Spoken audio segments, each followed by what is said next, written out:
ஞானானந்தமயம் தெய்வம் நிர்மலஸ்படிகாகிருதியும் ஆதாரம் சர்வ வித்யானாம் ஹயக்ரீவம் உபாஸ்மகே. நெக்ஸ்ட் ஜென் யூடியூப் சேனல் நேயர்களுக்கு அஸ்ட்ரோ கேஎஸ் ஐயங்காரின் பணிவான நமஸ்காரங்கள். மாத பலன், பராபவ வருஷம் ஆனி மாத பலன்கள் 15/6/2026 16/7/2026 வரலும் உண்டான காலகட்டம் 32 நாட்கள். இந்த மாதம் பார்த்தோம்னா 32 நாள். சரி, இந்த மாதத்தினுடைய கோல்சாரம் என்ன, இந்த மாதத்தில் மாறக்கூடிய கிரகங்கள் என்ன, இந்த மாதத்தில் வரக்கூடிய விசேஷங்கள் என்ன, அதற்கு பிறகு இந்த மாதத்தில் ஒரு ராசியாக மேஷம் முதல் மீனம் வரை எப்படி இருக்குது அப்படின்றத பார்க்கலாம். முதல்ல இந்த மாதத்தினுடைய கோல்சாரம் அப்படின்னு எடுத்தோம்னா, கால புருஷ தத்துவத்தின் முதல் ராசியான மேஷ ராசியில் செவ்வாய் இருக்கார். மிதுனத்தில் புதன் ஆட்சி சூரியனோட சேர்ந்து, கடகத்தில் குரு உச்சம் சுக்கிரனோட சேர்ந்து, சிம்மத்தில் கேது, கும்பத்தில் ராகு, சனி மீனத்தில் இருக்கார். இந்த மாதத்தில் வரக்கூடிய மாற்றங்கள், செவ்வாய் மேஷத்திலிருந்து ரிஷபத்திற்கு 19/6/2026 அன்னைக்கு போடுறார். 5/7/2026 அன்னைக்கு சுக்கிரன் கடகத்திலிருந்து சிம்மத்துக்கு வர்றார். இது இந்த மாதத்தினுடைய மாறுதல்கள். சரி, இந்த மாதத்தில் என்னென்ன விசேஷம் அப்படின்னு பார்த்தோம்னா, 20/6/2026 அன்னைக்கு ஆனி மகம் 46வது பட்ட அழகிய சிங்கர் அப்படின்னு சொல்லக்கூடியவர், அதாவது அந்த ஸ்ரீரங்கநாத மகாதேசிகன் அப்படின்னு சொல்லக்கூடியவர், அவருக்கு திருநட்சத்திரம் அதாவது பிறந்த நாள் அப்படின்னு சொல்லக்கூடியது இந்த மாதத்தில் வருது. இவருடைய முந்தைய இருந்த இந்த மடத்தில் இருந்தவர்கள் தான் ஸ்ரீரங்கத்தினுடைய ராஜகோபுரம் கட்டினவங்க. இந்த மாதத்தில் பார்த்தடையினால் 21/6/2026 அன்னைக்கு நடராஜர் தேர், இந்த சிதம்பரம் நடராஜர் தேர் ஆனி திருமஞ்சனம்னு சொல்லக்கூடியது 22ஆம் தேதி அன்னைக்கு கார்த்தால உத்திர நட்சத்திரம் வருது. திருமஞ்சன அலங்காரம் அன்னைக்கு. அதற்கு பிறகு 27ஆம் தேதி 27/6/2026 அன்னைக்கு சனி பிரதோஷம். அது ரொம்பவுமே முக்கியம். வருஷத்தில் 1ஓ 2ஓ தான் சனி பிரதோஷம் வரும். ரொம்பவும் முக்கியமானது. அந்த இடத்துல அன்றைக்கி போய் சாயந்தரம் ஒரு 5:30 மணிக்கு அந்த பிரதோஷ காலத்தில் தீபாராதனை வழிபடுறது மிகவும் விசேஷம். எல்லா விதமான தோஷங்களும் நீங்கக்கூடிய விஷயம். 28ஆம் தேதி பார்த்தடையானால் இந்த வருஷம் ஜேஷ்டாபிஷேகம். ஜேஷ்டாபிஷேகம்னா ஆணிக்கேட்டை. ஆணிக்கேட்டையில் ரங்கநாதர் ஸ்ரீரங்கத்தில் மிகவும் விசேஷம். பழனியில் ரொம்பவும் விசேஷமாக இருக்கும். ஆணிக்கேட்டை ஜேஷ்டாபிஷேகம்னு சொல்கிறது. 29ஆம் தேதி ஆனி மூலம். அதாவது ஆனி மூலம் என்னென்னா பௌர்ணமி நாள். மிகவும் பிரசித்தி பெற்றது. ஆனி மூலத்தில் பார்த்தடையானால் பௌர்ணமின்றதுனால, அதாவது பகலும் இரவும் நல்ல வெளிச்சத்தோடு இருக்கக்கூடிய நாள், ரொம்பவும் ஏற்றமான நாள். அதாவது பௌர்ணமியில் பற்றி நிறைய வீடியோஸ் பேசியிருக்கேன் நான். மிகவும் ஏற்றமான காலம் பௌர்ணமின்றது. அதுவும் ஆனி பௌர்ணமி ரொம்பவுமே விசேஷம்.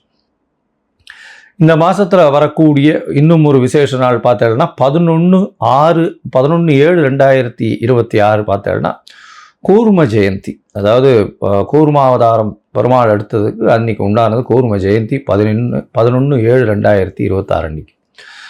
சரி, இந்த மாதத்தில் மேஷம் முதல் மீனம் வரை என்னென்ன மாற்றங்கள் வருது அப்படின்றத பார்க்கலாம். அதற்கு முன்னாடி இந்த மாதத்தில் பார்த்தேன்னா உங்களுக்கு அஸ்ட்ராலாஜிக்கல் கன்சல்ட் தேவைப்படுறது அப்படின்னா நீங்கள் என்னுடைய மொபைல் நம்பர் ஸ்க்ராலிங்கில் போயின்னு இருக்கும். உங்களுக்கு வேணும்னா ஃபோன் பண்ணிவிட்டு உங்களுடைய date, time, place of birth அதை கொடுங்க. உங்களுடைய பெயர், தாய் தகப்பனார் பெயரோடு அனுப்புங்க. என்னுடைய கட்டணம் என்னென்னு சொல்கிறேன், அந்த கட்டணத்தை கொடுத்து அப்பாயின்மெண்ட் வாங்கிக்கோங்க. உங்களுடைய ஜாதகத்தை போட்டு சந்தி இருக்கான்னு பார்த்துட்டு அதற்கு பிறகு உங்களுக்கு அப்பாயின்மெண்ட்டை கொடுத்து உங்களோட டிஸ்கஷன் வச்சுக்கிறேன்.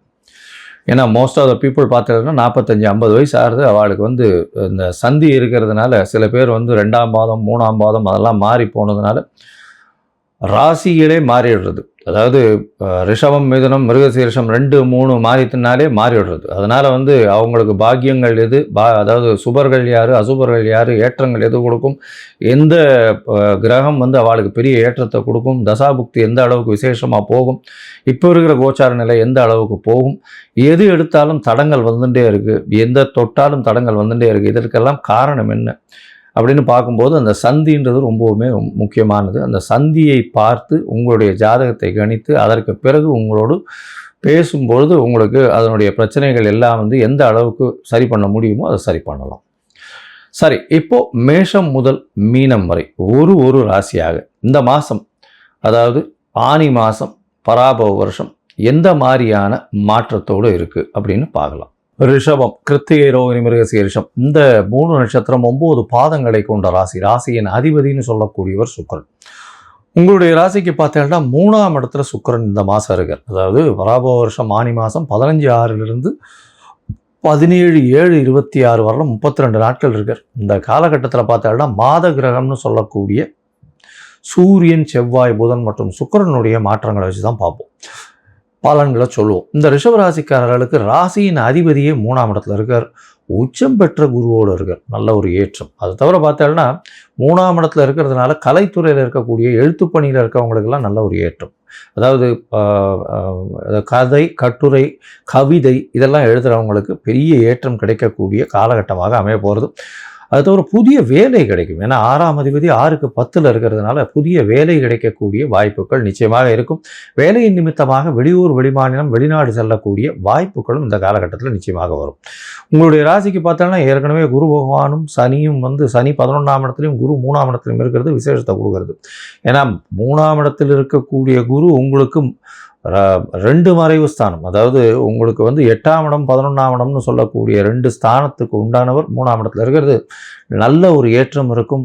உங்களுடைய முயற்சிகளும் நல்ல ஒரு ஏற்றத்தில் இருக்கும். ஏன்னா ராசிநாதனே உங்களுக்கு 3ஆம் இடத்துல இருக்கிறதுனால முயற்சிகள் எல்லாமே வெற்றி பெறக்கூடிய வாய்ப்புகள் இந்த காலகட்டத்தில் நிச்சயமாக இருக்கும். அது தவிர பார்த்தீங்கன்னா புது முயற்சிகள் மூலியமாக உங்களுக்கு பண வரவு, ஏன்னா தனக்காரகனே போய் அங்கே நிற்கிறதுனால பண வரவு நிச்சயமாக அதிகமாக இருக்கும். இளைய சகோதர சகோதரிகள் மூலியமாக நல்ல ஒரு ஏற்றம் கிடைக்கக்கூடிய காலகட்டமாக இருக்கும். உங்களுக்கு புதுசாக வேலையில் ப்ரமோஷன் கிடைக்கக்கூடிய காலகட்டமாகவும் அமைய போகிறது. இந்த மாதம் பார்த்தோம்னா உங்களுடைய ராசிக்கு 12ஆம் இடத்துல இருக்கக்கூடிய செவ்வாய் பகவான் ராசியில் உள்ள வரார். எப்போ அப்படின்னா ராசியில் வரக்கூடியது 19/6/2026 உங்களுடைய ராசிக்கே செவ்வாய் வரார். செவ்வாய் வந்த உடனே பார்த்தோம்னா 12ஆம் அதிபதி உங்களுடைய ராசியில் இருக்கிறதுனால சில செலவுகள் வரக்கூடிய வாய்ப்புகள் உண்டு. செலவுகள் பார்த்தோம்னா அதாவது வெளியூர், வெளிமாநிலம் சென்று வரக்கூடிய வாய்ப்பு. உடல்நிலையில் கொஞ்சம் ஜாகிரதையாக இருக்கிறது ரொம்பவுமே நல்லது. ஏன்னா உடல்நிலையில் பார்த்தலையானால் செவ்வாய் உங்களுடைய ராசியில் உட்காரதுனால சப்தமாதிபதினு சொல்கிறதுனால இன்வெஸ்ட்மெண்ட் பாயிண்டில் கொஞ்சம் அதிகமாக இருக்கணும். உடல்நிலையில் உஷ்ணம் அதிகமாகக்கூடிய வாய்ப்புகள் இந்த காலகட்டத்தில் அதிகமாக இருக்கும். ஏன்னா செவ்வாய் பார்த்தோம்னா உஷ்ணம் அதிகமாக இருக்கக்கூடிய வாய்ப்புகள் உண்டு. அது தவிர எதிர்பாலினத்தோர் மூலியமாக நன்மைகள் ஏற்படக்கூடிய வாய்ப்புகள் நிச்சயமாக உண்டு. பார்ட்னர்ஷிப் பிஸ்னஸில் நல்ல ஒரு ஏற்றம் கிடைக்கக்கூடிய காலகட்டமாக அமையாது. ராசிக்கு 2ஆம் இடத்துல புதன் ஆட்சி பெற்று போகிறார். 2ஆம் இடத்துல தனஸ்தான அதிபதி, தனஸ்தானத்தில் ஆட்சி பெறுறார். அவரே 5ஆம் இடத்துக்கு அதிபதி. இதனால் என்னன்னா குழந்தை பிராப்தி ஏற்படக்கூடிய வாய்ப்புகள் நிச்சயமாக இருக்கும். ஏன்னா 3ஆம் இடத்துல சுக்கிரன் இருக்கார். சுக்கிரன் 3ஆம் இடத்துல இருக்கிறது அது வீரியத்தை அதிகமாக்கும். அதாவது இவ்வளோ நாளாக குழந்தை பிராப்தி இல்லாதவர்கள், இந்த ஆண் மலட்டுத்தன்மை இருக்கிறவங்க, அவங்களுக்கு கவுன்ஸ் கம்மியாக இருக்கிறவங்களுக்குலாம் இந்த காலகட்டத்தில் சுக்கிரன் 3ஆம் இடத்துல இருக்கும்பொழுது நல்லபடியாக இருக்கக்கூடிய, அதுவும் புத்திர காரகனோடு சேர்ந்து இருக்கிறதுனால நிச்சயமாக கவுன்ஸ் கூடக்கூடிய வாய்ப்புகள், அதன் மூலியமாக குழந்தை பிராப்தி ஏற்படக்கூடிய வாய்ப்புகளும் இந்த காலகட்டத்தில் நிச்சயமாக உண்டு. உங்களுடைய ராசிக்கு 2ஆம் இடத்துல சூரியன் இருக்கிறதுனால கொஞ்சம் பேச்சு படபடப்பு இருக்கும். இருந்தாலும் புதன் இருக்கிறதுனால நளினமாக பேசி எல்லாவற்றையும் வெற்றி கொள்ளக்கூடிய வாய்ப்புகள் நிச்சயமாக இருக்கும். உங்களுடைய ராசிக்கு பார்த்தீங்கன்னா 4ஆம் அதிபதி உங்களுடைய சுகத்தை கொடுக்கக்கூடியவர். அவர் குடும்பஸ்தானத்திலே போய் உட்கார்றதுனால நல்ல ஒரு ஏற்றம் இருக்கக்கூடிய வாய்ப்பு உண்டு. தாயின் உடல்நிலையில் நல்ல ஒரு ஏற்றம் இருக்கும். தந்தையின் உடல்நிலையில் நல்ல ஏற்றம் இருக்கக்கூடிய காலகட்டமாக அமைப்போகிறது. சரி, மொத்தத்தில் பார்க்கும்பொழுது இந்த ரிஷபராசிக்காரர்களுக்கு ஏற்றமான காலம். ராசியின் அதிபதி 3ஆம் இடத்துல இருக்கார். அவர் முயற்சி ஸ்தானத்தில் இருக்கிறதுனால முயற்சிகள் எல்லாமே வெற்றி பெறக்கூடிய காலகட்டமாக இருக்கும். எழுத்து பணிகளில் இருக்கிறவங்க நல்ல ஒரு ஏற்றம். கலைத்துறையில் இருக்கிறவங்களுக்கு பெரிய ஒரு மாறுதல்கள் வரும். அது தவிர பால் சம்பந்தமான வியாபாரங்கள், அது தவிர வெள்ளை ஆடை சம்பந்தமான வியாபாரங்களில் பெரிய ஏற்றம் இருக்கும். அது தவிர உங்களுடைய இந்த லைட்டு அந்த மாதிரியான விஷயங்கள் வியாபாரம் பண்ணுறவங்களுக்கு பெரிய ஏற்றம் கிடைக்கக்கூடிய வாய்ப்புகள் உண்டு. ராசிக்கு 2ஆம் இடத்துல புதன் ஆட்சி பெற்று போகிறார். இதன் மூலியமாக செல்வங்கள் பெறக்கூடிய வாய்ப்புகள் உண்டு. குடும்பத்தில் மகிழ்ச்சி வரக்கூடிய வாய்ப்புகள் நிச்சயமாக உண்டு. அது தவிர பார்த்தீங்கன்னா ஷேர் மார்க்கெட்டில் இன்வெஸ்ட் பண்ணதெல்லாம் டபுள் இல்லைன்னா ட்ரிபிள் ஆகக்கூடிய வாய்ப்புகள் இந்த காலகட்டத்தில் வரும். என்ன சார் நீங்கள் ஏற்கனவே ஷேர் மார்க்கெட் 75,000 பாயிண்ட் 72,000 பாயிண்ட் ரொம்ப கிராஷ் டவுனில் இருக்குது, இது எப்படி சார்? இன்னுமே படிப்படியாக ஷேர் மார்க்கெட் ஏற ஆரம்பிக்கும் பாருங்கள். உங்களுக்கு ஒரு நல்ல ஏற்றம் கிடைக்கக்கூடிய காலகட்டமாக இந்த காலகட்டம் அமைய போகிறது. உங்களுக்கு புதிய பதவி, புகழ், அந்தஸ்து, கௌரவம்லாம் வரக்கூடிய வாய்ப்புகள் உண்டு. உடல் நலத்தில் கொஞ்சம் ஜாகிரதையாக இருங்க. வேகம் அதிகமாக இருக்கும். ஏன்னா செவ்வாய் உங்களுடைய ராசியில் வந்து உட்கார்றதுனால வேகம் அதிகமாக இருக்கக்கூடிய காலகட்டம், உஷ்ணங்கள் அதிகமாக இருக்கக்கூடிய காலகட்டமாக அமையும். உங்களுக்கு பார்த்தீங்கன்னா பேச்சில் வந்து 2ஆம் இடத்துல சூரியன் வந்து உட்கார்ந்தாலும் பேச்சு படபடப்பாக வந்ததுனாலும் புதனோட சேர்ந்து இருக்கிறதுனால அதாவது ஆட்சி பெற்ற புதனோடு இருக்கிறதுனால நளினமாக வந்து எதிர்த்த மாதிரி இருக்கிறவங்ககிட்ட வேலையை சாதிக்கக்கூடிய வாய்ப்புகள் நிச்சயமாக உண்டு. இந்த காலகட்டத்தில் புதிய முயற்சிகள் சில நாட்கள் வேண்டாம்னு சொல்கிறோம். அந்த புதிய முயற்சிகள் வேண்டாம்னு சொல்கிற நாட்கள் வந்து சந்திராஷ்டம நாட்கள். இந்த சந்திராஷ்டம நாட்கள் என்ன இன்றைக்கி வருது அப்படின்னு பார்த்தோம்னா 29/6/2026 1/7/2026 வரலும் உண்டான நாட்கள். சந்திர பகவான் உங்களுடைய ராசிக்கு 8ஆம் இடத்துல மறைந்து இருக்கக்கூடிய காலகட்டம். புதிய முயற்சி வேண்டாம், வெளியூர் வெளிமாநில பிரயாணம் வேண்டாம். ஒரு வேளை நீங்கள் பண்ண வேண்டி இருந்ததே ஆனால் சந்திரனுக்கு உண்டான எளிய பரிகாரம் அருகில் இருக்கக்கூடிய கோசாலைக்கு போங்க. உங்களால் முடிஞ்சதுன்னா ஒரு கட்டு அகத்திக்கீரை வாங்கி கோசாலையில் பசுவுக்கு கொடுங்க. உங்களுடைய சந்திராஷ்டமத்தின் தாக்கம் நிச்சயமாக குறையும். சரி, இந்த மாதம் வந்து உங்களுடைய தசாபுக்தி அந்தரம் சூக்ஷ்மம் அந்த அளவுக்கு விசேஷம் இல்லை அப்படின்னா வெள்ளிக்கிழமை அன்னைக்கு பெருமாள் தாயார் போய் சேவிச்சுட்டு தாயாருக்கு ஒரு நெய் விளக்கு போட்டுவாங்க. உங்களுக்கு வருகின்ற வரப்போகிற எல்லா பிரச்சனைகளுக்கும் ஒரு பெரிய மாற்றம் நிச்சயமாக காத்திருக்கிறது.